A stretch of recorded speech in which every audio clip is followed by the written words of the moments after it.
राधे राधे दोस्तों। श्री रुक्मणी श्री कृष्ण की अनंत संगी और इस संपूर्ण विश्व की माता सर्वलक्ष्मी है। आपने उनको भगवान श्री कृष्ण के साथ हमेशा देखा होगा, लेकिन कैसे गई माता रुक्मणी हम सबको छोड़कर और इस पृथ्वी को छोड़कर बैकुंठ धाम। ये कहानी एक माँ के त्याग और एक प्रियतमा के दिल को छीलने वाली है। माता रुक्मणी के दर्द को बताइए जिसे आज के समाज में बहुत से लोग नहीं जानते। दोस्तों, जैसे कि हम सभी जानते हैं कि यादव कुल में आपसी लड़ाई छिड़ रही थी और भगवान हरि जंगल में चले गए थे, जहाँ जरा श्री कृष्ण के अंगूठे पर तीर चलाते हैं। और इस बात का आभास तो माता रुक्मणी को भी हो गया, क्योंकि वे सर्वेश्वरी हैं, महालक्ष्मी का अवतार भी हैं। और द्वारकावासी भी समझ गए कुछ न कुछ अनिष्ट होने वाला है और इस पूरे ब्रह्मांड को श्री कृष्ण की अनुपस्थिति महसूस होने लगी। लेकिन सभी को आशा थी कि सब कुछ ठीक है, क्योंकि श्री कृष्ण की रुक्मणी उनके साथ है। महाभारत में इस बात का विशेष रूप से उल्लेख किया गया है कि जब जरा ने श्री कृष्ण के अंगूठे पर तीर मारा, तब इस संपूर्ण ब्रह्मांड को इस बात का आभास हुआ था और माता रुक्मणी सब कुछ जान गई थी, लेकिन उन्होंने खुलकर प्रतिक्रिया नहीं दी। उन्होंने खुद को संभाला और एक आंसू तक नहीं बहने दिया, क्योंकि वो जानती थी कि वे एक रानी है और इन सब से बढ़कर वे एक माता भी हैं। माता रुक्मणी ने इंतजार किया सही समय आने का।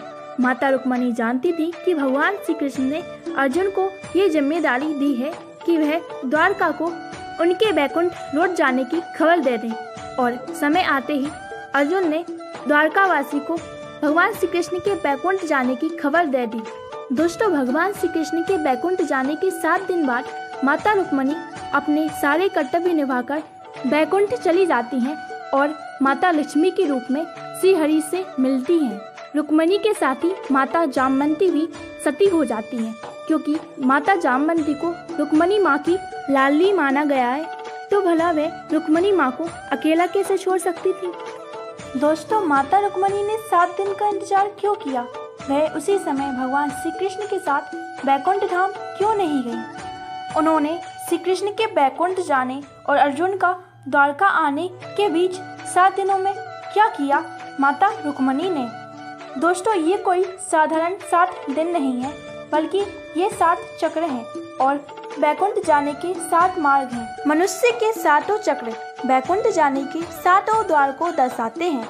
इन पर नियंत्रण पाकर ही कोई व्यक्ति बैकुंठ वापस जा सकता है, और माता रुक्मणी नहीं चाहती थी कि द्वारकावासी और श्री कृष्ण के भक्त अधर्म करके इस कलयुग में फंस जाएं। उन्होंने अपने आप को मजबूत दिखाया और एक माँ की भूमिका निभाई। उन्होंने एक भी आंसू न बहाए, ताकि श्री कृष्ण के भक्त भी मजबूत रह सके। और श्री कृष्ण के वियोग में रोते बिलखते इस संपूर्ण ब्रह्मांड को एकमात्र सहारा माता रुक्मणी का ही था। और ये 7 दिनों में माता रुक्मणी ने सभी के आंसू पोंछे, और इन 7 दिनों में माता रुक्मणी ने द्वारकावासी के 7 चक्रों पर नियंत्रण रखने की शिक्षा दी। वैसे तो द्वारकावासी बड़े ही दिव्य थे, लेकिन श्री कृष्ण के जाने के बाद वे अपनी दिव्यता को खो चुके थे, और माता रुक्मणी ने इन 7 दिनों के अंदर यह सुनिश्चित कर लिया कि द्वारकावासी अपनी 7 चक्रों पर नियंत्रण वापस ले लें। और ऐसा हुआ भी। द्वारकावासी अपनी दिव्यता को पहचान सके और वे बैकुंठ धाम जा सके।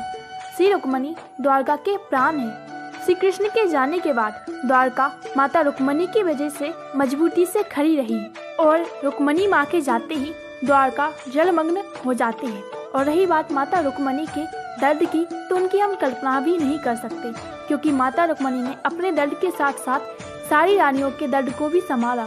संत बताते हैं कि श्री कृष्ण की सभी पत्नियां माता रुक्मणी में ही श्री कृष्ण के दर्शन किया करती थीं। और दोस्तों, रुक्मणी माँ की यह लीला हमें यह बताती है कि माता रुक्मणी अपने बच्चों को कभी भी अंधकार में नहीं छोड़ती हैं। जब संकटों के बादल द्वारका पर छा गए, तब माता रुक्मणी ने अपने भक्तों को साथ नहीं छोड़ा। पहले उन्होंने अपने भक्तों को बैकुंठ धाम पहुंचाया, फिर इसके बाद ही माता रुक्मणी बैकुंठ धाम गई। इसलिए यही हमारी माता है। एक कथा के अनुसार पांडवों ने श्री कृष्ण के देह को अग्नि दी थी। अग्नि के कारण श्री कृष्ण का देह तो नष्ट हो गया, लेकिन उनका हृदय वैसे का वैसा था।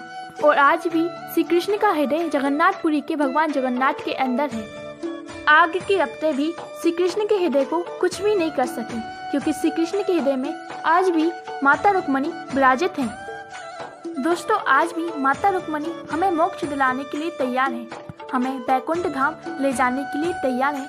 लेकिन क्या हम तैयार हैं? क्या हम सभी को माता पर विश्वास है, जिस तरह द्वारकावासी का माता रुक्मणी पर था? यदि हाँ, तो श्री रुक्मणी हमारे सारे कष्टों का नाश कर देंगी। वे हमारा हाथ कभी भी नहीं छोड़ेंगी, चाहे कितना भी अंधकार क्यों ना हो। वह हमें बैकुंठ तक जाने का मार्ग जरूर दिखाएंगे। वह हमें श्री कृष्ण के चरणों तक पहुंचाने का मार्ग जरूर दिखाएंगे। दोस्तों, आप सभी को ये वीडियो कैसी लगी? अगर वीडियो अच्छी लगी हो तो लाइक, कमेंट, सब्सक्राइब करना मत भूलिए और कमेंट सेक्शन में जय मां रुक्मणी जरूर लिखें।